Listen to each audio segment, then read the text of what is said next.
ونشهد أن لا إله إلا الله وحده لا شريك له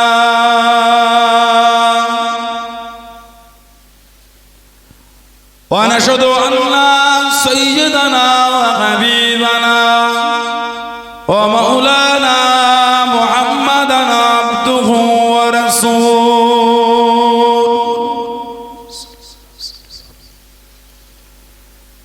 أما بعد فيا أيها الحاضرون رحمكم الله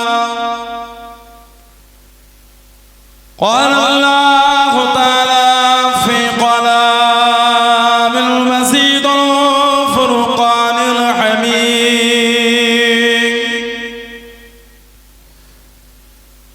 إن الله وملائكته يصلون على النبي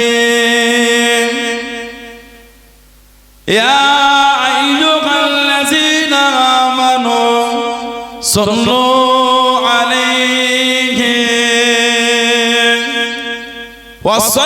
وسلموا تسليما اللهم صل على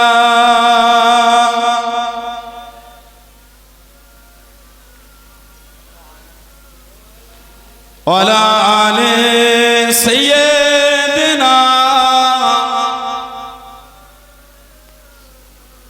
قلم لا إله إلا الله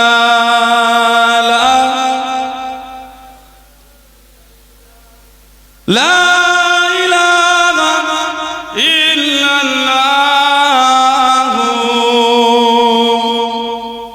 محمد رسول الله اللهم صل على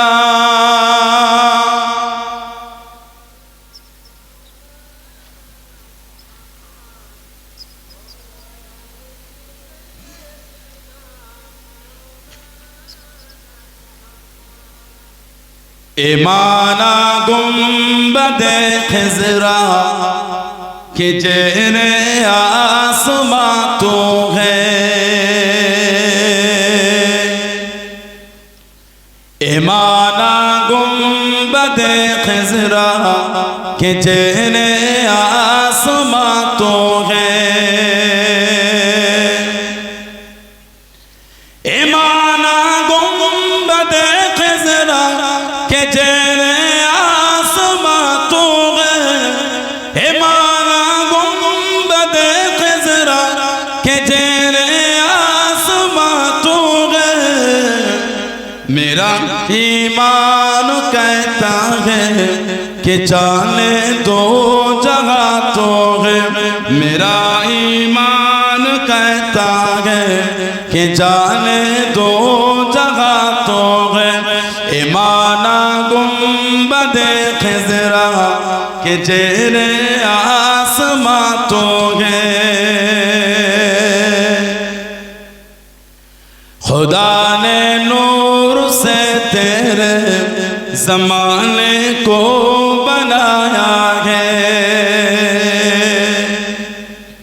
خدا نے نور سے تیرے زمانے کو بنایا ہے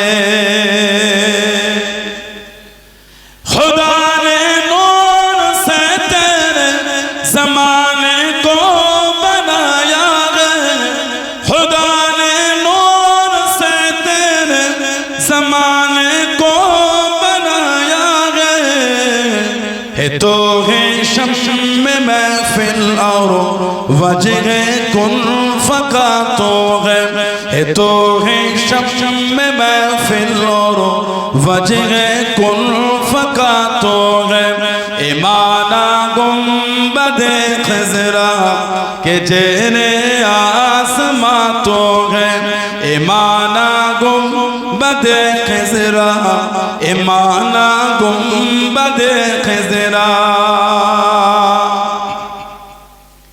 اس سچ ہے کہ زمانے ور کا خالق رب इस जह के ज़माने भर का खालिक रब ताला है। इस जगह के ज़माने भर का खालिक रब ताला है। इस जगह के ज़माने भर का खालिक रब ताला है। मगर फज़ले खुदा से मालिक कोनो मका तो है। मगर फज़ले खुदा से मालिक कोनो मका तो है।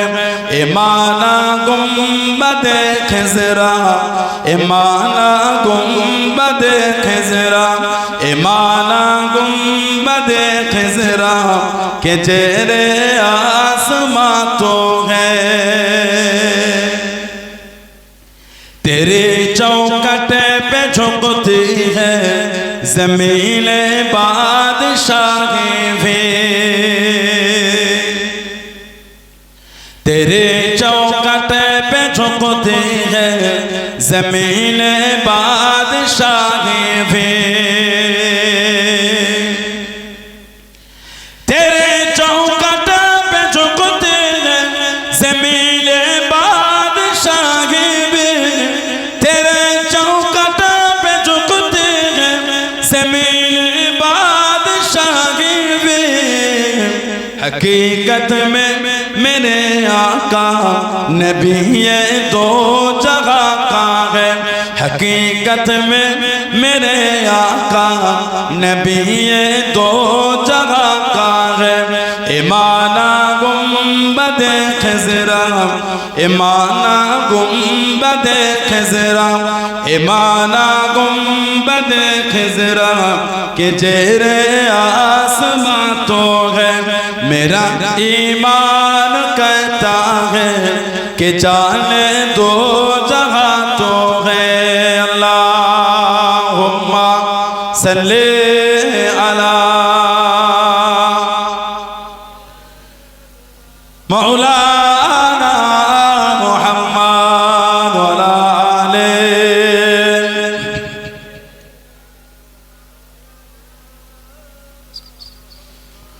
क़ाल अल्लाहु तआला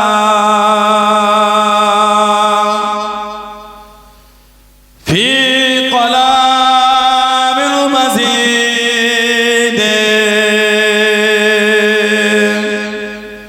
वल फ़ुरक़ानिल हमीद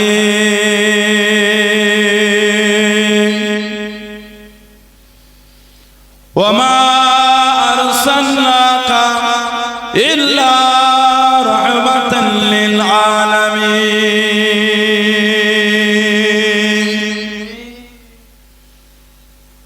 क़ाल रसूलुल्लाह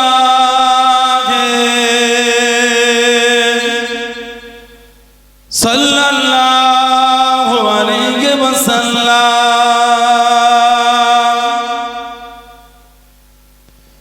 मन हज्जा फज़ार कब्र बाद वफ़ाती कमन ज़ारानी फ़ी हयाती।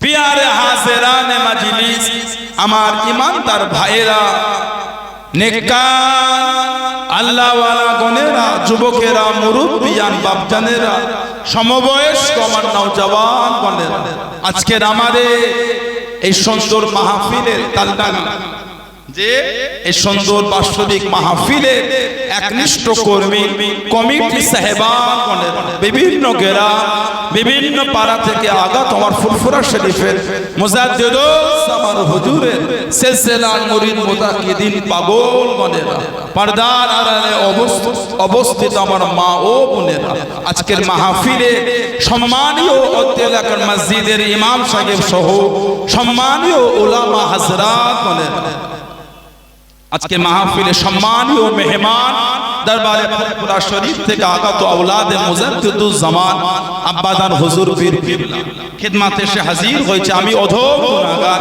নালায়েক, খাকসার, পাপী। আমার মনে হয় আজকের মাহফিলে যত তলি মানুষ বসে আছে সবচাইতে বড় গুনাহগার থাকতে হলে সেটা আমি আছি। আমি পাপী, আমি গুনাহগার। আল্লাহ আপনাদের কাছে হাজির করিয়েছেন, দোয়া করে আল্লাহ পাক যেন গুনাহগারের জবান থেকে কিছুক্ষণের জন্য হলো আল্লাহ পাক কিছু বলার মতন তৌফিক ইনায়েত করেন। বলুন সকলে আল্লাহুম্মা আমিন।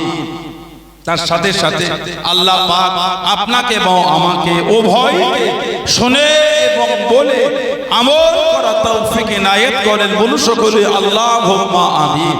আমার আল্লাহ পাক জাল্লে জালালুহু জাল্লে শানুহু তানা দরবারে লাখ লাখ কোটি কোটি শুকর যে আল্লাহ পাক আপনাকে আমাকে এতগুলি মানুষ এতগুলি মুসলমানকে এমন একটা সুন্দর মাহফিলে হাজির করালেন, এমন একটা জায়গায় বসার আল্লাহ সুযোগ করে দিলেন। সকলে মিলে আল্লাহ পাকের শুকর আদা করে বলুন আলহামদুলিল্লাহ।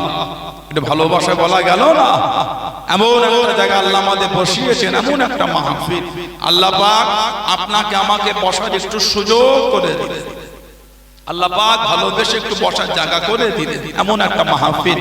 আল্লাহ নবী সাল্লাল্লাহু আলাইহি ওয়াসাল্লাম বলেছেন, মুসনাদে বাজ্জার বলে হাদিস শরীফের কিতাবে এসেছে, হায়াতু খায়রুল লাকুম।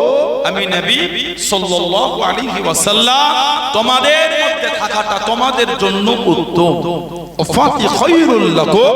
আর আমি নবী সাল্লাল্লাহু আলাইহি ওয়াসাল্লাম তোমাদের চোখের আড়াল হওয়া আমার ওয়াফাত, আমার বিশাল শরীফ, ওটাও তোমাদের জন্য উত্তম। বলুন না সুবহানাল্লাহ। তুরদু আলাইয়া আমালুকুম। আমি নবী আমার উপর তোমাদের আমলগুলিকে সব ফিরিয়ে দেওয়া হবে। এই যে আজকে আমরা তালডাঙ্গা ঈদগাহ বসে মাহফিলে বসলাম, যা আমল আমরা এতক্ষণ ধরে করেছি, আলেম আলেমা ভাইরাও যিনি সিয়াজ করলেন, আমি গুনাহগার এলাম, যা আমল আমরা করেছি আর করছি আর ইনশাআল্লাহ করব, সব কিন্তু আল্লাহ পাকের হুকুম। ফেরেশতারা নিয়ে গিয়ে আমার হুজুরকে গিয়ে দেখাবে। বলুন না সুবহানাল্লাহ।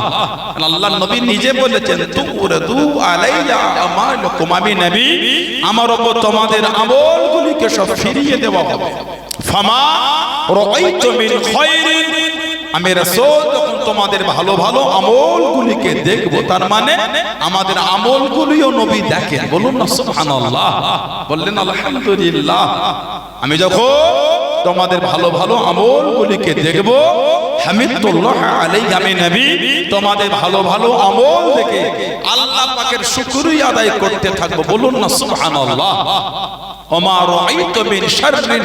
আর আমি রাসূল যখন তোমাদের খারাপ আমলগুলিকে দেখব, ইস্তিগফারতুল্লাহ লাকুম। আমি নবী তোমাদের হয়ে আল্লাহ পাকের দরবারে তোমাদের জন্য তওবা আর ইস্তিগফারটা আমি রাসূলুল্লাহ চাইতে থাকবো। বলুন না সুবহানাল্লাহ। সেই নবীর ভালোবাসা মহব্বত নিয়ে বসেছে, সেই হুজুরের মহব্বত নিয়ে এসেছেন। শুধু এসে ওয়াজ শুনে চলে গেলে ভাই, কতজন তো মাহফিলে বসে না, ঘুরেই চলে চলে। কোথায় যা? ওই তালডাঙ্গার মাহফিল। একবার এসে ঈদগাহটাই ঢুকলো না, কিন্তু বলে এলো মাহফিলে যাচ্ছে। এখন মাহফিল হয়ে গেছে ওই বাজার ঘাট, ঘুগনির দোকান, ফুচকার দোকান, বাদামের দোকান, খাবারের দোকান। আবার ইদানিং নতুন করে আবার সব না বসেছে আর জাম্পিং বসেছে। গ্রামের লোককে একটু সচেতন হতে হবে, কমিটিদের স্ট্রং হতে হবে। ওয়াজের মাহফিল, জলসার মাহফিল এখন অন্য রূপে রূপান্তরিত হয়ে যাচ্ছে। এগুলি মজাকের জিনিস না, এগুলি গতানুগত কোনো ব্যাপার না, শরীয়তের একটা মজলিস। বলুন সুবহানাল্লাহ। আমাদের দ্বারা যদি দ্বীন অপমান হয়, আল্লাহ কিন্তু আমাদের উপর গজব দিয়ে দেবেন। উম্মতের উপর হুজুর বলেছেন তখনই গজব আনবে আল্লাহ, তখনই গজব দেবে যখন আল্লাহর বান্দা বান্দিরা শরীয়তের বিধান থেকে দূরে চলে যাবে। আমরা দিন থেকে কিন্তু অনেক দূরে চলে গেছি, ওই জন্যই আমাদের উপর এত গজব হচ্ছে। অজের মাহফিল গুলো নষ্ট করা যাবে বলে তার ভালোবাসা, ভাই এগুলো বসাও, খাবারের দোকান থাক থাক, ওটা থাক, ওটা তো নিষেধ করি। জলসায় যদি পুতুল বিক্রি হয়, এটা তো আমাদের জন্য দুঃখের বিষয়। কথা ঠিক না বলবো? জলসায় যদি পুতুল বিক্রি হয় এটা আমাদের কষ্ট। কমিটি ভাইদের শুধু আমি আপনার গ্রামকে বল, সব গ্রাম যেমন আলেমুল্লাহ আমাদের সচেতন হতে হবে, কমিটিকে হতে হবে, জনগণকে হতে হবে। এই তিনজন যদি ঠিক না হতে পেরেছি আমাদের দ্বারা দিনের যদি ক্ষতি হয়ে যায় আল্লাহ কিন্তু আমাদের উপর নারাজ হয়ে যায়। আল্লাহ পাক আমাদের মধ্যে ভালোবাসা দেন, সকলকে আল্লাহ ভদ্র নম্রতার সাথে এগুলি বন্ধ করে পরিকৃত শরীয়তের বিধান আল্লাহ আমাদের জন্য তৌফিক দান করে দেয়। বলুন আল্লাহুম্মা আমিন। জলে বলেন আল্লাহুম্মা আমিন। এসে বসেছে কিছু হলো নি একটু বাড়িতে। আল্লাহ নবী সাল্লাল্লাহু আলাইহি ওয়াসাল্লাম বলে আমি রাসূল যখন তোমাদের খারাপ আমলগুলি দেখব, ওমা রাআইতু মিন শাররিন, আমি রাসূল যখন তোমাদের খারাপ আমলগুলিকে দেখব, ইস্তিগফারতুল্লাহ লাকুম, আমি নবী তোমাদের হয়ে আল্লাহ পাকের দরবারে তওবা চাইতে থাকব। জোরে বলো, সেই হুজুরের মোহাব্বত নিয়ে এলেন, ভালো হয়ে ঘরে যাও। দিন তত সহজে প্রচার হয়, ইসলাম শরিয়াত প্রচার হতে গিয়ে আমার হুজুরের অনেক দুঃখ হয়েছে। হুজুরকে কাফেররা অনেক অপমান করেছে, হুজুরকে কাফেররা অনেক নোংরা নোংরা ভাষায় গালি দিয়েছে। সাহাবাদেরও কম কষ্ট হয়, সাহাবাদের রক্তে সলদ হয়ে গেছে, তারপরে আল্লাহ আমাদের করে দিন মিলিয়েছে। বলুন না সুবহানাল্লাহ। দিন কিন্তু সহজ না। হুজুরের সাহাবাদের কাফেররা এত কষ্ট দিয়েছে যেগুলো জবানে বলার মতো না। আল্লাহ নবী সাল্লাল্লাহু আলাইহি ওয়াসাল্লাম সাহাবী ছিলেন হযরত খাব্বাব রাদিয়াল্লাহু আনহু, ওনার কোমরে গোশত ছিল না, গর্ত গর্ত হয়েছিল। হযরত খাব্বাব রাদিয়াল্লাহু আনহু ওনার কোমরে গোশত না, গর্ত গর্ত ছিল। হযরত ফারুক আযম রাদিয়াল্লাহু আনহু জিজ্ঞাসা করে হযরত খাব্বাব কি ব্যাপার, কোমরে গোশত না গর্ত হয়ে আছে? হুজুর বলেছিলেন আই হযরত খলিফাতুল মুসলিমিন, আমি যখন মুসলমান হয়েছিলাম কাফিররা আমাকে চিৎ করে শুইয়ে দিয়ে আমার কোমরে লোহা গরম করে দিয়ে দিয়েছিল। আমি খাব্বাব ওই লোহার গরমে আমার কোমরের গোশতগুলি পানি হয়ে গলে গলে চলে গিয়েছে, তারপরও আমার অন্তর থেকে ইমানের নূর তারা মুছতে পারেনি। জোরে বলুন না, আজকে জোরে বলা গেল না। এটা হলো সাহাবাদের ভালোবাসা, এটা হলো সাহাবাদের মহব্বত। এত কষ্ট দিয়েছে দ্বীনের বিধান থেকে তাদের সরাতে পারে। আমাদের কেউ কষ্টই দেয়, তারপরও আমরা নামাজ পড়ি না। সাহাবারা জীবন দিয়ে দিয়েছেন, নামাজ ছেড়ে সুবহানাল্লাহ বলে। আমাদের নামাজ পড়ার জন্য বাঁধাই কেউ দেয় না, নামাজ পড়ি না, বিনা বাঁধায় নামাজ কাজা। ওনাদের বাঁধা দিবার পর আটকাতে পারে। আলহামদুলিল্লাহ বললে। এক সাহাবী তো নামাজ পড়ছেন, একটার পর একটা তীর এসে লাগছে, উনি নামাজ ছাড়ছেন। যখন শহীদের নিকটে চলে গেলে নামাজ যখন শেষ হলো ওনাকে জিজ্ঞাসা করলেন, উনি বললেন কোরআন শরীফে যে অংশটা আমি তেলাওয়াত করছিলাম এত মজা লাগছিল, এই তীর লাগাটা আমার কাছে কিছু মনেই হচ্ছিল, আমার মনটা চাইছিল কোরআন শরীফটা আরেকটু তেলাওয়াত করি। বলুন না সুবহানাল্লাহ। ওনাদের উপর আল্লাহ খুশি হয়ে বলেছে রাদিয়াল্লাহু আনহুম ফারাদুহু, আমি আল্লাহ তাদের উপর খুশি, মানে হুজুরের সাহাবাদের উপর আল্লাহ খুশি হয়ে গেছে। আর আল্লাহ পাক বলছেন আমার হাবিবের সাহাবারা তারা আমার উপরে খুশি হয়ে গেছে। জোরে বলুন না। আর বললেন আলহামদুলিল্লাহ। আমার হুজুরের সাহাবী ছিলেন হযরত আবু বসির রাদিয়াল্লাহু তাআলা আনহু। হযরত আবু বসির রাদিয়াল্লাহু তাআলা আনহু হুজুরের ভালোবাসার সাহাবী ছিলেন। ষষ্ঠ হিজরিতে একটা কাফেরদের সাথে আমার হুজুরের চুক্তি হয়েছিল, নাম হলো সুলে হুদাইবিয়া।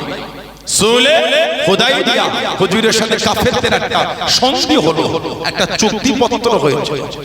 আল্লাহ নবী নববী শরীফে ওয়াজ করেন, আল্লাহ নবী সাহাবাদের করে জানিয়ে দিয়েছেন, ও বাবা সাহাবারা, আমি নবী সাল্লাল্লাহু আলাইহি ওয়াসাল্লাম গতকাল রাতে স্বপ্নের মধ্যে দেখতে পেলাম, খবরের মধ্যে দেখতে পেলাম, আমি নবী সাল্লাল্লাহু আলাইহি ওয়াসাল্লাম আল্লাহ পাকের কাবা শরীফ তওয়াফ করি, আল্লাহ পাকের কাবা শরীফ তওয়াফ করি।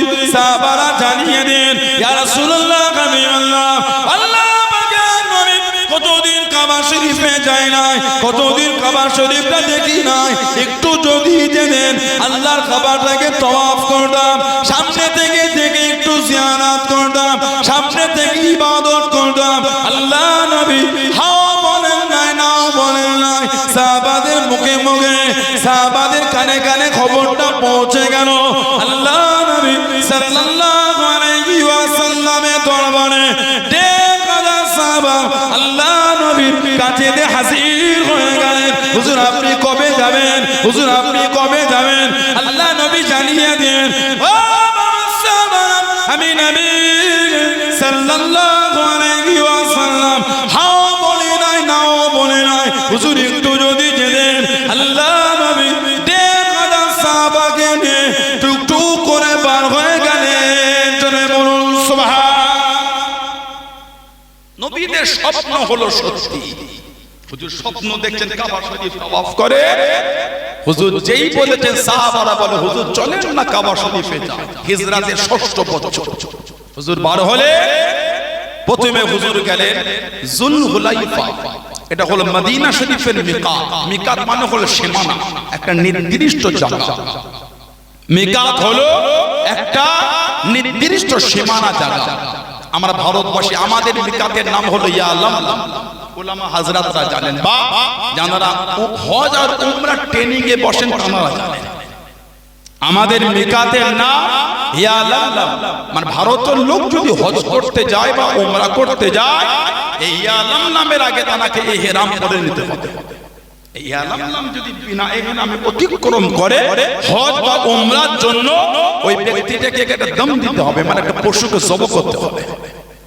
বিনা ইহরামে যাওয়া যাবে না হুদুদে হারামের মধ্যে। এই আপনার মিকাত অতিক্রম করবে। মদিনা শরীফের লোকেদের মিকাতের নাম হলো যুলহুলাইফা। আল্লাহ নবী সাল্লাল্লাহু আলাইহি ওয়াসাল্লাম 1,500 সাহাবাদের যুলহুলাইফায় গেলেন, ইহরাম হয়ে গেল। এবং হুজুর আগিয়ে যাবেন, হুজুর পেয়ে গেলেন কাফেররা রাস্তা আটকেছে, সামনে গেলেই বাধা দেবে, যেতে দেবে না। হুজুর রাস্তা পাল্টে আল্লাহ নবী সাল্লাল্লাহু আলাইহি ওয়াসাল্লাম গেলেন এই আপনার হুদাইবিয়া। যে হুজুর হুদাইবিয়ায় গেলে আমাদের নবীকে আটকে দিয়েছে। কাফেররা বলল আপনাকে আমরা যেতে দেব না। হুদাইবিয়ায় হুজুরকে দাঁড় করিয়ে দিয়েছিল। ওই 1,500 সাহাবাতে নিয়ে হুজুর রইলেন। আল্লাহ নবী সাল্লাল্লাহু আলাইহি ওয়াসাল্লাম কোনো উপায় না পেয়ে, কাফেররা কোনো যখন কাজেই আসছে না, কোনো আলোচনায় বসে না, হুজুর সাল্লাল্লাহু আলাইহি ওয়াসাল্লাম আল্লাহ পাকের হুকুম হযরত ওসমান গনি রাদিয়াল্লাহু আনহুকে হুজুর মক্কা শরীফে পাঠালেন, যাও তুমি কি একটু মক্কা শরীফে ওই ইহুদিদের আর কুরাইশদের নেতাদের একটু বুঝাও দিয়ে ওরা যেন আমাদের এই সফরটা ছেড়ে দেয়। ওসমান ইবনে আফফান চলে গেলেন। উনি খুব ধনী লোক ছিলেন, আর ওনার একটা প্রভাব ছিল। কুরাইশরা বলল হবে না, তবে তুমি যখন চলে এসেছো তার ইহরাম পরেই আর ওই কাবা শরীফ দেখা যায়, তুমি এক কাজ করো, তুমি তাহলে কাবা শরীফটা তাওয়াফ করে চলে যাও, বাকি কারোর হবে না। উসমান ইবনে আফফান রাদিয়াল্লাহু আনহু বললেন, তাওয়াফ তো আমি করব, তবে এখন না। আমি উসমান তখনই তাওয়াফ করব যখন আল্লাহর নবী আমার সামনে তাওয়াফ করবেন। জোরে বলুন না সুবহানাল্লাহ। উনি কাবা শরীফটা দেখো কিন্তু তাওয়াফ করে নিয়ে চলে এসেছে। আমাদের হলে কি হতো? তাওয়াফটা করে দেন, পরে দলবেদ আবার আসবে করে। উনি বললেন না না, তাওয়াফ করব, তবে একা না, আল্লাহর নবীর সাথে করব।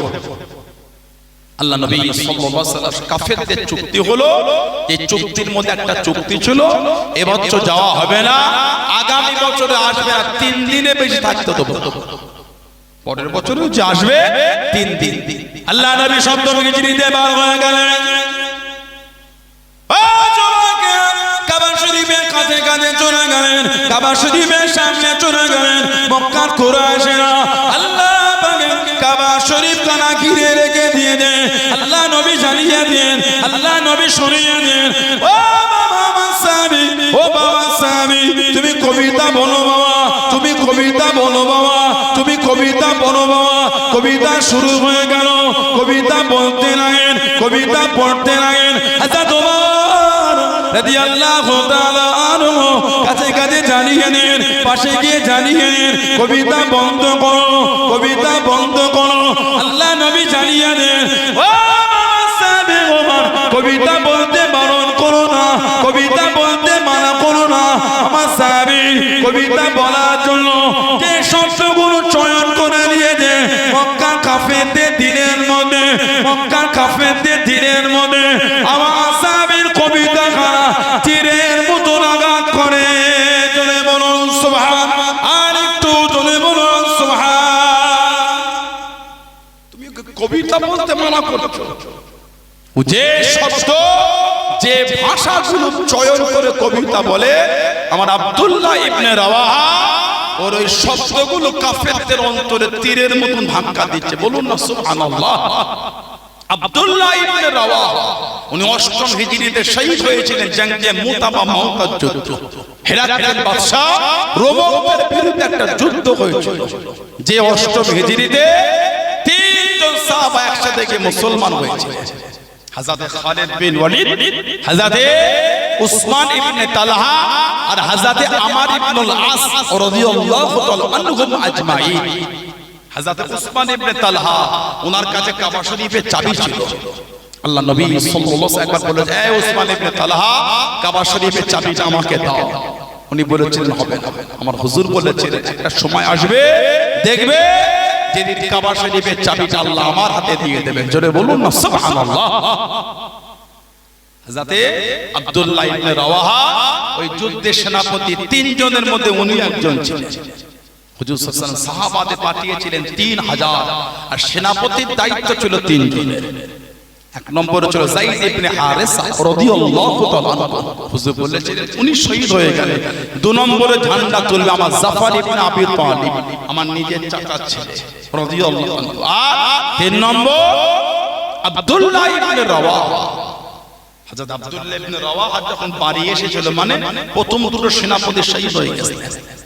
3 নম্বরে উনি যখন ঝান্ডা তুলে নামবে, মনের মধ্যে একটা ইতস্তত ভাব চলছে যে আমি যাব, আমিও তাহলে শহীদ হয়ে যাব।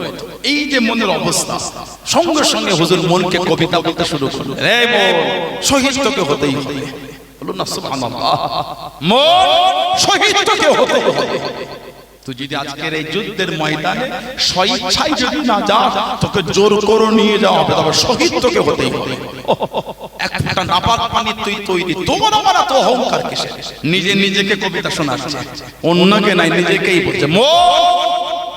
আজকে যদি তুই মারা যা, শহীদ হ, আল্লাহ তোর জায়গাটা জান্নাত করে দেবে। তবে আজকে যদি তুই বেঁচে যাস, মরণ তোর একদিন হবে হবে। মন শহীদ তোকে হতেই হবে। যদি স্বেচ্ছায় না যাস, তোকে জোর করে যুদ্ধে নিয়ে যাওয়া হবে। বলুন না সুবহানাল্লাহ। ওনাকে হুজুর বলে কবিতা বল, যেই কবিতা বলেছে ওমর ফারুক মানা করেছে। হুজুর বলে মানা করো, ওর কবিতার শব্দ চয়নগুলি কাফেরদের দিলে তীরের মতো ধাক্কা দিচ্ছে। বলুন না সুবহানাল্লাহ। এই 6ষ্ঠ হিজরি শর্ত হলো পরের বছর আসবেন, 3 দিনে বেঁচে থাকা হবে না। আর একটা শর্ত ছিল মক্কা শরীফের কোন লোক যদি মদিনা শরীফে যায়, ওনাকে কিন্তু ফিরিয়ে দিতে হবে।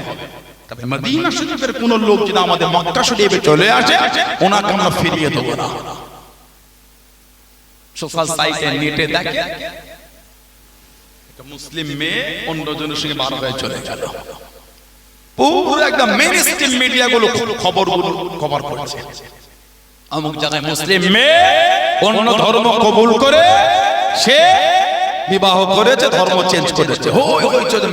মেইনস্ট্রিম মিডিয়া, ভারতবর্ষের নামকরা মিডিয়া, ছোট ছোট ইউটিউবার গুলো না, মেন মিডিয়া খবর করছে। ঠিক ঠিক, কোনো দ্বিমত নয়, কোনো দ্বিমত। একটা যদি অন্য সম্প্রদায়ের মহিলা যদি ইসলাম ধর্ম কবুল করে, সেটা গোটা ভারত হই হই চলছে। কেন হলো, কে করলো, কিভাবে হলো, কেন ভাই? মুসলিম মেয়েটা ধর্ম চেঞ্জ করলো, কনভার্ট হলো, তখন মুসলমানরা তোকে এইভাবে করে না। অন্যজন ইসলাম এলে অন্যজন এমন করছে কেন? নিয়ম হলো সবার জন্য হোক, ধর্ম পরিবর্তন যদি অপরাধ হয় ব্যাট লাগিয়ে দেওয়া হোক, কেউ কেউ ধর্ম চেঞ্জ করতে পারবে না। ঠিক না? আমি তো অন্য সম্প্রদায়কে ছোট করি। একটা ইসলামের যখন ছেলে বা মেয়ে অন্য ধর্মে কনভার্ট হয়ে গেল, তখন আপনি বলছেন হই হই করে কেন হলো, কি আপনার খুশি হলে লিখছেন তার দায়িত্ব আমি নেবো, এর দায়িত্ব আমি নেবো, ওর দায়িত্ব আমি নেবো। যখন অন্য ধর্মের কেউ ইসলামে আসে, তখন লাভ জিহাদ হয়ে গেল। ঠিক বলছি না ভুল বলছি? তখন লাভ জিহাদ হয়ে গেল। আমরা তো বলিনি লাভ জিহাদ? যখন মুসলিম মেয়েটা অন্য ধর্মে চলে গেল, মুসলিম ছেলেটা অন্য ধর্মে গেল, ইসলাম ধর্মের অনুসারী মুসলমান। নিয়ম হলে সবার জন্য হোক, আইন হলে সবার জন্য হোক, আমাদের জন্য শুধু কেন হবে? আমিও ভারতের যতটা অধিকার রাখি, আপনিও রাখেন, যতটা আপনি ভারতের অধিকার রাখেন আমিও রাখি। এখন বললে আমার দোষ হয়ে গেল। আপনি আপনারটা বলতে পারেন, আমি আমার বলতে পারি না। আপনাদের মধ্যে আপনার কিছু বলেছে অভদ্র হয়ে, আমাদের মধ্যে আমরা অভদ্র হবো না, সভ্য হয়ে বলবো। ইসলাম আমাকে অভদ্রতা শেখায়নি, সভ্যতা শিখিয়েছে। তা বলে আমি এটা বলবো না ওই যিনি অভদ্র হয়ে বলছে ওনার ধর্ম অভদ্র শেখায়। কোন ধর্ম অভদ্র শেখায় না। ধর্ম শেখায় ভালোবাসা, ধর্ম শেখায় প্রেম, ধর্ম শেখায় মেলবন্ধন, ধর্ম শেখায় ভালোবাসা। কথা ঠিক না? এবার ধর্মের নাম করে অধর্ম হয়ে কথা বললে ওটা ওটা বলে তার ধর্মকে আমি ছোট বড় কথা বলছি না। আল্লাহ আমাদের ফিতনা থেকে হেফাজত করে বলুন আমিন। বাংলাও যেন দিন দিন কেমন একটা হয়ে যাচ্ছে, ঠিক না ভুল বলছি? বাংলাও যেন দিন দিন কেমন হয়ে যায়। আজকে আপনার তাল লাগাই জলসা, বাজারে গিয়ে দেখেন শুধু মুসলমানরাই দোকান দিয়েছে। কথা বলছেন না? এই যত দোকান আপনাকে জলসায় বসেছে শুধু মুসলমানরা, বিভিন্ন সম্প্রদায় বসতেই পারে, কেন বসবে? গরিব মানুষ দুটো বিক্রি করে সংসার সচ্ছলতার সাথে চালাবে বলে এসেছে। এতে তো কারো দ্বিমত হওয়াটা উচিত না। যদি এই বেচাকেনা, আমি যেমন বললাম পুতুল বিক্রি, দোকানদার ভাই পুতুলটা বিক্রি করো না অন্য কোনো বিক্রি করো, বলে আপনি ওই দোকানটা ভেঙে দেবেন না? ও তো অভদ্র, ও তো অসভ্য, ও তো নোংরা, ও তো বর্বর। যদি কোনো দ্বিমতের জিনিস হয় অবশ্যই বলবো, সেটা ঝগড়া করে নয়, সভ্যতার সাথে বলবো। কদিন আগে দেখলাম কিছু হিংস্র নোংরা হীন মানসিকতা ওই কলকাতা ব্যারিকেডে আমার হিন্দু ভাইদের 5 লক্ষ মানুষের মুখে গীতা পড়া, 5 লক্ষ কেন 5 কোটি হতে হবে, কারো দ্বিমত নাই তো, যে যা ধর্ম পালন করবে, কি আছে এতে আমাদের? যদি ধর্মের বিধানটা যদি নিজে মানার জন্য হয় ওটা ভালো, অন্যকে ভয় খাওয়াবার জন্য না হয়। আপনি 5 লক্ষ গীতা পাঠ করেছেন, 5 লক্ষ বাইবেল পাঠ কেউ করবে? জৈন ধর্মের লোকেরা 5 লক্ষ তোমাদের ধর্মগ্রন্থ পাঠ করবে, 5 লক্ষ কেন 7 লক্ষ করবে? মুসলমান 4 লক্ষ করবে না 8 লক্ষ করবে, কি আছে? এই পাঠ করাটা কাউকে যেন থ্রেট দিয়া না হয়। যে যা ধর্মের বিধানে মজবুত হয়ে করবে, এতে চিন্তার কি আছে? কথা ঠিক না? এত অশান্তি এই জাতীয় জলসা হচ্ছে। এলাকার হিন্দু ভাইরা ভয় পেয়ে গেল, কিরে তোদের জলসা কবে হবে রে? খুব ভালো রে, ওই কিন্তু আলেমটা গতবাতে এসে হজ করলো, খুব ভালো রে, বলে না? কথা বলছেন না কেন? এটাই তো আমাদের বেলমন, এটাই তো হাতযুদ্ধ। কিরে তোদের বাড়ি সেই কি করিস 3 দিনের কীর্তন এবারে করবি না? হ্যাঁ হবে। তোরা ওই হরে কৃষ্ণ করিস তোদের বাড়িতে করবি না? হ্যাঁ হবে, ঠিক আছে। যে যার ধর্ম যে যার পালন করবে, ঝগড়া অশান্তির কি আছে বলুন? একটা কয়েকজন অসভ্য অভদ্র নোংরা হীন মানসিকতা একটা খোঁড়া একটা ভাই ওই ব্রিগেডে সেদিন প্যাটিস বিক্রি করতে গেল, চিকেন প্যাটিস, ওষুধ থেকে খারাপ হলো, লেংচে লেংচে লাঠি মারছে, কানা খোঁড়া একদম বাড়া হয়েছে, লেংচে লেংচে লাঠি, কি অভদ্রতা! চিকেন প্যাটিস খান না, না বলে না ভাই চলে যায়, এখানে বিক্রি হয়ে গেল, বিক্রি করবে না, দিন আনা দিন খায়। ওই বাক্সর প্যাটিসটা বিক্রি করে 500-700 টাকা লাভ হয়, ওর মধ্যে 200 টাকা সঞ্চয় হয়, 300 টাকা সংসারে ব্যয় হয়। আপনি কি বুঝবেন গরিবের কষ্টটা? লোকের কাছে চেয়ে মেগে খেলে সেদিন বুঝবেন। লোকের ছেলে বড় লোক হয়ে গেছেন তো, গরিবের মাল মেরে খেয়ে ধনী হয়ে গেছেন তো, আপনি কি গরিবের কদর বুঝবেন? লা হাওলা ওয়ালা কুওয়াতা ইল্লা বাংলার পরিবেশ কিন্তু এটা ছিল না। আল্লাহ পাক আমাদের বাংলায় শান্তি দাও, বলুন আল্লাহুম্মা আমিন। জাতি ধর্ম বর্ণ নির্বিশেষে সব ধর্মের মধ্যে আল্লাহ ভাতৃত্ব মেলবন্ধন কাঁধে কাঁধ মিলে চলাফেরা তৌফিক দান করে, বলুন আমিন। জলে বলেন আল্লাহুম্মা আমিন। আমরা শাস্তি দাবি জানিয়েছি, বিভিন্ন মহল থেকে হিন্দু ভাইরা এরপর আন্দোলন তুলেছে। আমরা চাই এই নোংরা কাজ থেকে করে তার শাস্তি হোক। কথা ঠিক না ভুল বলছি? আমার ভাইয়েরা, বাচ্চারা, ছেলেরা, যুবকেরা, সেদিন নিয়ম হলো মক্কা শরীফের কেউ যদি মদিনা শরীফে চলে যায় ওনাকে আমাদের হাতে ফেরাতে হবে, তবে মদিনা শরীফের কেউ এলে আমরা ফিরিয়ে দেবো না। সাহাবাদের মনটা খারাপ, হুজুর একই চুক্তি হয়। হুজুর বলেন বসো, মেনে নাও। কেন? আমার হুজুর তো নিজের ইচ্ছায় মানছে না, ওটা ওটা আল্লাহ পাকের হুকুমে আমার হুজুর মানছে। বলুন সুবহানাল্লাহ। ওমা ইয়ানতিকু আনিল হাওয়া ইন হুয়া ইল্লা ওয়াহয়ুন ইউহা। বলুন সুবহানাল্লাহ। হুজুর চুক্তি করে এলে এর 1 থেকে 1.5 বছরের মধ্যে চলে এসেছিলেন না হযরতে আবু বসির রাদিয়াল্লাহু তাআলা জানার হাতে আর পায়ে চেন দিয়ে ওনাকে মক্কা শরীফে ওই কুরাইশরা বেঁধে রাখতো। এত মারতো ওনাকে, শরীরের চামড়াগুলো ফেটে রক্ত ঝরছে। কেন? উনি মুসলমান হয়ে গিয়েছেন। উনি মুসলমান। কোন একদিন চেনটা ছটিয়ে খুলে ছুটে ছুটে ছুটে ছুটে কোন ঘোড়ার পিঠে চেপে, উটের পিঠে চেপে আবার হেঁটে হেঁটে ছুটে দমাতে পারলো না, ওনাকে আটকাতে পারলো না। যুদ্ধ ময়দান থেকে চলে গেল না। যুদ্ধের ময়দানে আল্লাহ দ্বীনের জন্য ঝান্ডাখানা বাম হাতে করে তুলে নিয়ে যুদ্ধখানা চালিয়ে যায়, যুদ্ধখানা করে যায়। হযরতে আমার রাসূলের সাহাবী, আল্লাহ নবী সাহাবী হযরতে মুসআব বিন উমাইর বাম হাতখানা কেটে দিল। ওনাকে দমাতে পারলো না, ওনাকে আটকাতে পারলো না। ও যুবকেরা, ডান হাত কেটে দিল, বাম হাত কেটে দিল, দুটো হাত চলে গেল। আল্লাহ দ্বীনের জন্য যুদ্ধে ঝান্ডাখানা দাঁড়ি তুলে করে চিপে ধরে ঝান্ডাখানা তুলে আল্লাহ দ্বীনের জন্য যুদ্ধখানা চালিয়ে যায়। জোরে বলুন সুবহান, আর একটু জোরে বলুন সুবহান। ডান হাত কেটেছে, ঝান্ডা বাম হাতে, ময়দান ছাড়ে নেই। সুবহানাল্লাহ বলে। ময়দান কেড়ে নামাজ পড়লি, দুদিন মাথা তুলতে পারছি না, জ্বর হয়েছে। দুদিন জ্বর, মাথা তুলে নিতে তাহলে বল নামাজ কে বলল? দাঁড়াতে পারেন না, বসে পড়ে, বসে পড়েন না, শুয়ে পড়েন।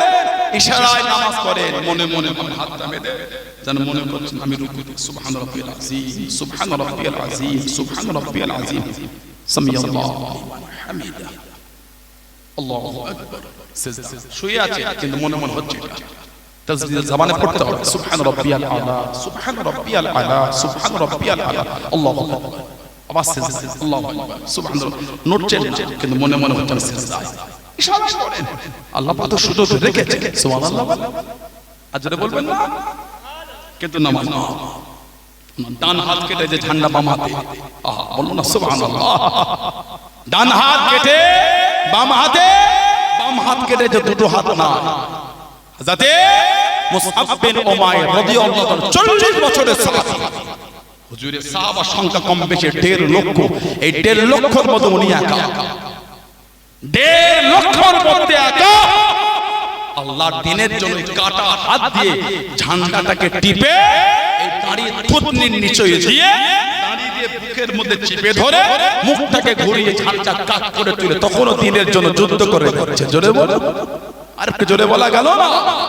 হযরতে কাতাদা ইবনে নুমান রাদিয়াল্লাহু আনহু একটা চোখ ওনার ঝুলে গিয়েছিল কাফেরদের রাগ করে বলে ময়দান ছাড়ে হুজুরের কাছে দাঁড়িয়েছে। হুজুর ওই চোখটা তুলে চোখে রেখে দোয়া করলেন। উনি বলতে আল্লাহ চোখ ভালো করে দিয়েছে। উনি বলছেন যেটা ভালো চোখ ছিল ওটা চাইতে হুজুর যেটা হাত দিয়ে দোয়া করেছে আমি এটা তার ভালো দেখতে পাচ্ছি। জোরে বলো, আর একটু জোরে বলা গেল না? সেই সাহাবাদের জীবনী পড়েন তবেই তো মানা, তবেই তো ভালোবাসা।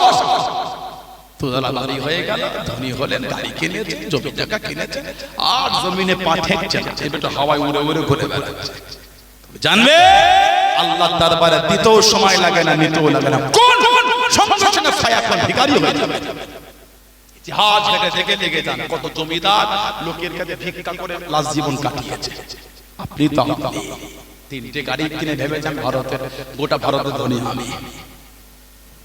ভারতবর্ষের ধনী আদানি তো মুকেশ আম্বানি বলে আপনার অসুবিধা হয়েছে আমি আসাতে রাগ হয়ে গেল না, একটু রেসপন্স দেন। নারায়ে তাকবীর, অজয় না এত ভালোবাসা 2 বছর 3 বছর ধরে ঘুরে পাই না। আর এই হুজুরটা গ্রামে এলো তকবীর কিসে ঠান্ডা লেগে গেল, মুখ গাঢ় করে কি কঠিন অবস্থা। নারায়ে তাকবীর, নারায়ে তাকবীর, নারায়ে তাকবীর। আহলে সুন্নাত ওয়াল জামাত, আহলে সুন্নাত ওয়াল জামাত সিলসিলায়ে মুজাদ্দিদুস জামান। নারায়ে তাকবীর বলে গোটা ভারতবর্ষের ধনী মুকেশ আম্বানি। ওনার একটা ভাই আছে, নাম জানেন কি নাম বলেন? অনিল আম্বানি। না যখন ছোট ছোট ছিলাম তখন একটা ভালো একটা নাম বাজারে চলতো রিলায়েন্স। এখন পাম্প আছে, তখন ওই রিলায়েন্সের এটা ওই অনিল আম্বানির নামে একটু পরিচয় বেশি ছিল। একটা ফোন বার করেছে রিলায়েন্স কোম্পানি, সিম কার্ড এক্সট্রা যে আমরা দিই না, ওটা ফোনের সাথে সিম থাকতো। হ্যাঁ, ক্লাসিক সিম খালি রিচার্জ করলেই হতো, 1 বছর 2 বছর রিচার্জ হয়ে আসতো, সিম লাগতো না। পুরো পিছনটা পুরো সাঁটা, ওতে সিম থাকতো, এক্সট্রা দিতে হতো। অনিল আম্বানি আপনি জানেন হাজার হাজার কোটি টাকা ঋণী হয়ে আছে। একটা সময় যে ভারতের ধনীর টপ র্যাঙ্কে থাকতো 1 থেকে 3 এর মধ্যে, সে এখন ভিখারি হয়ে গেছে। তখন মালটা কে দিয়েছিল বলেন? এখন নিয়েছেন কে? আপনি 3 তলা বাড়ি পানি হয়ে অমক করছেন, কি ভাবছেন আপনি? বিরাট কিছু হয়ে গেছে? কিচ্ছু। আল্লাহ চাইবে পথের ভিখারি হবে, 1 টাকা 2 টাকা করে দেবেন, ওই চেয়ে মেগে খাবে। অহংকারটা ভালো না, ভদ্র হন, নম্র হন, সভ্য হন। আল্লাহ দিয়েছেন, আলহামদুলিল্লাহ রাব্বিল আলামিন। আল্লাহ সব প্রশংসা তোমার, তুমি আমাকে দিয়েছো, আমি যে গোলামের বাচ্চা গোলাম, বলুন সুবহানাল্লাহ। আর কে জলে বলা গেল না, এই মনের কাইফিয়ত তৈরি করে কিসের টাকার গরম দেখাচ্ছে?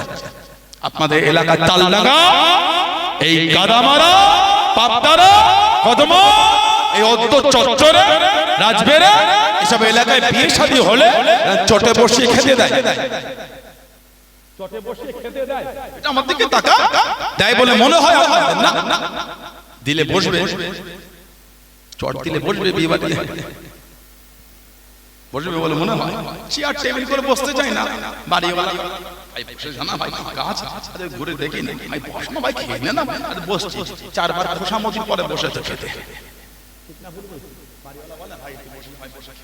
আরে খাবো রে ভাই, না খানা না, যেটা খানা ভাই খুশি হচ্ছে, কত খোসামতি বসিয়েছে ওকে।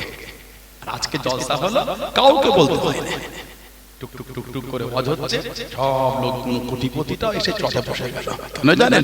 আল্লাহ আল্লাহ রাসূলের ভালোবাসা। জোরে বলে, জোরে বলা গেল না, আল্লাহ আল্লাহ রাসূলের কাছে নিজের টাকা পয়সা গরম করে কিসের গরম? ভিখারি বাচ্চা ভিখারি, আমরা গোলামের বাচ্চা গোলাম, আমাদের আবার কিসের হাইসিয়াত আছে? আল্লাহ আল্লাহ রাসূলের কাছে অহংকার থাকা, আস্তাগফিরুল্লাহ, আমরা যে গোলামের বাচ্চা গোলাম, আমাদের আবার কিসের অহংকার? সমস্ত সাহাবাদের মধ্যে যিনি ধনী ছিলেন, ওনার নাম ছিল হযরতে আব্দুর রহমান ইবনে আওফ রাদিয়াল্লাহু তাআলা। হুজুরের যত সাহাবা ছিলেন সবার মধ্যে উনি ধনী ছিলেন। জোরে বলুন। গোটা পৃথিবীর সবথেকে ধনী লোকটার নাম হলো ইলন মাস্ক। বর্তমান যিনি গোটা পৃথিবীর ধনী, ওনার নাম ইলন মাস্ক। সাহাবী আব্দুর রহমান ইবনে আওফ রাদিয়াল্লাহু তাআলা জীবনী পড়লে পাবে, আব্দুর রহমান ইবনে আওফ রাদিয়াল্লাহু আনহু হুজুর আল্লাহ ইলন মাস্কের থেকে 7 থেকে 8 গুণ মাল আল্লাহ সাহাবীকে বেশি দিয়েছিলেন।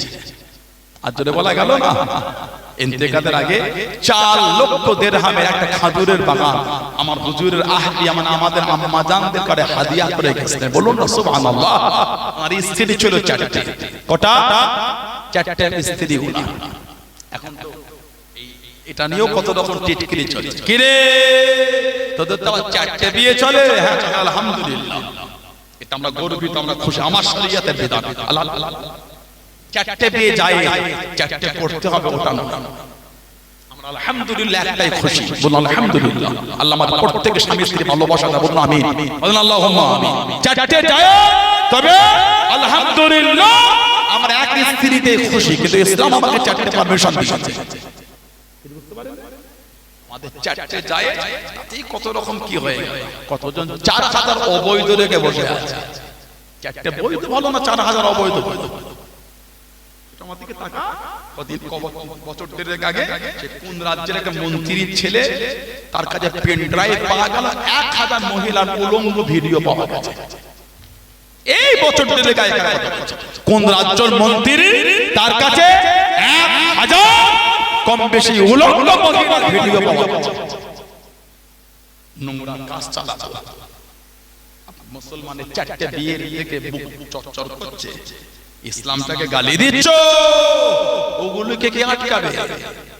ইসলামকে ঘাটাতে যেও না, সব ঘেটে যাবে।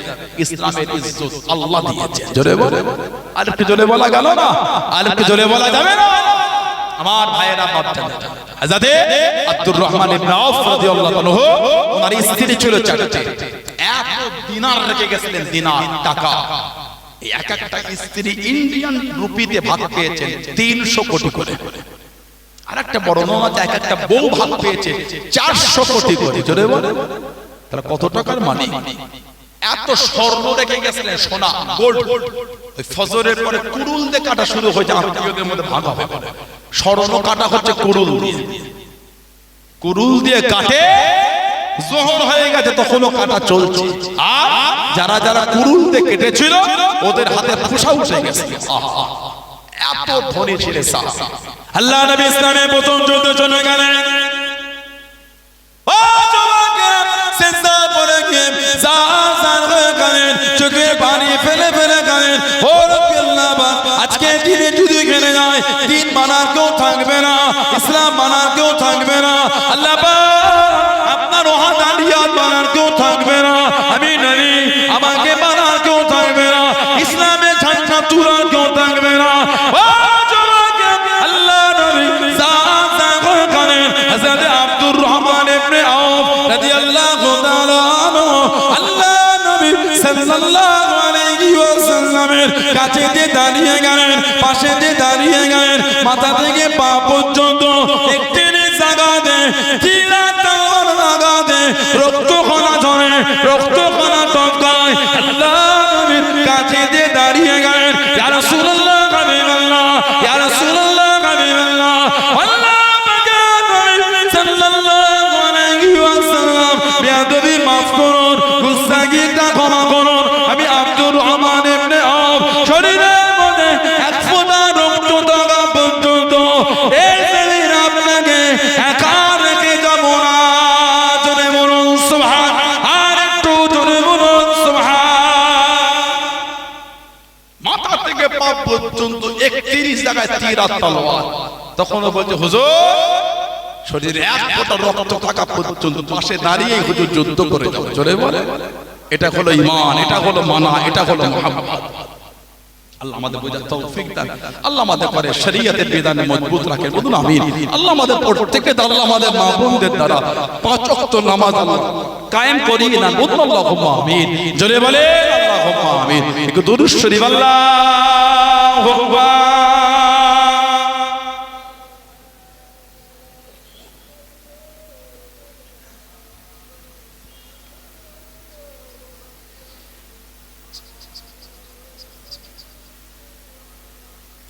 আল্লাহুম্মা সাল্লি আলা সাইয়্যিদিনা